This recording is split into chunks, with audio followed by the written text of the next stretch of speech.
Hello दोस्तों, मैं Poonam Sharma career alphabets institute के यूट्यूब चैनल पर आप सभी का स्वागत करती हूं। हमारे चैनल को लाइक, शेयर एंड सब्सक्राइब करें। सब्सक्राइब करने के बाद बेल आइकन पर जाकर ऑल नोटिफिकेशंस पर क्लिक करें ताकि आपको लेटेस्ट अपडेट्स मिलते रहें। सो get ready for the dictation. Start. Sir, taking up the other matters on which the President's address is being criticized. One criticism has been on the point that the prices have not been contained, that even though we have stated that the inflationary tendencies have been arrested, yet there is no ostensible evidence of their prices coming down in the market. It is again an unfortunate state of affairs. We know that prices are controlled in two ways. One, as by the general laws of economics of demand and supply, and the other is by legislation like we did through the Defense of India rules. Now, so far as the first aspect is concerned, the prices are controlled by seeing to it that supply is equal to demand, at least that they do not exceed the demand. They should at least be able to meet the demand, and that when that happens, prices themselves stabilize and adjust themselves. Therefore, it is absolutely necessary that there should be sufficient production in the country, both in the industrial as well as in the agricultural sector. But what has been the attitude of the opposition on this particular aspect? Whereas it is absolutely necessary that there should be 100% man days working in the industry and agriculture, right through the year, we have seen that the total strategy of the opposition has been to promote Bharat Bandh, to promote strikes, to raise all kinds of industrial disputes, to cause unrest among the agricultural labor, and thus by all means to ensure that the production is crippled. It requires an ostrich to ignore a contradiction of this type. When you are crippling production, then the prices cannot come down. The other method of controlling prices is by the various legislation. It is a method still open to the government, and maybe if otherwise the prices cannot be contained, the other method may be used on some unforeseeable occasion.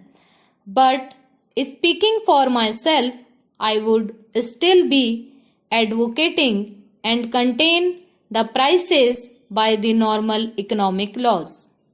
Socialism always means an increase in production, an increase in wealth of the country by producing more in industry and agriculture, and it is result of this increased production which is distributed among the people.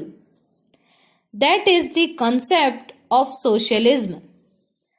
I would expect when we ask for cooperation from the opposition, we are asking for cooperation of this kind. The other point to which a reference has been made is about family planning. family planning is another very vital aspect that has got to be considered by us. In the course of the last 50 years or so, our population has doubled. We very well know that we won more than 100 crore in number at the end of this century. Unless we can control population, it is not possible to raise the living standard or the per capita income of the country. We have made phenomenal gains in the course of these years, but unfortunately all those gains have been eaten away by the growing population. Assent has to be given, emphasis has to be laid on all programs that deal with family planning. Unfortunately, family planning was made such a controversial subject, so much propaganda had been conducted, so much hatred had been created against it, that it is very difficult now to deal with it in any manner except one of purely voluntary basis. We have got to educate the people. Now we are educating the people.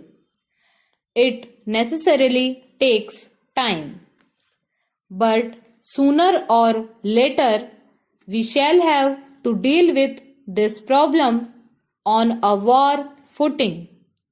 Unless that is done, it is very difficult indeed to create an India of the dreams that we have been thinking of. Then, sir, I must answer a point that was raised by the honorable member who finished just now. He warned us that we must not leave the fate of the entire nation in the hands of one person. Sir, ours is thoroughly a democratic party. Our party is replete with very high grade intellectuals. Some of the finest intellectuals of the country adorn our party. But whenever decision making is concerned, you will find always in all countries it is at the top level with one person. Please think of Britain. When Britain was in difficulties, the total decision making process had been left in the hands of Churchill.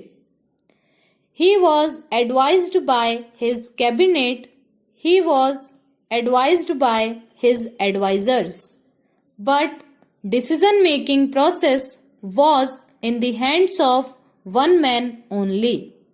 Similarly, when France fell in evil days and it became necessary to revive the economy, it was de Gaulle who took on himself the task of revitalizing the entire economy of the country. In America too, you may remember that in the days of the darkest recession, it was Roosevelt on whom fell the task of revival. Therefore, it is nothing new, it is nothing extraordinary that at the apex in our country, the matter is being dealt with by an individual only. Stop. Hello दोस्तों,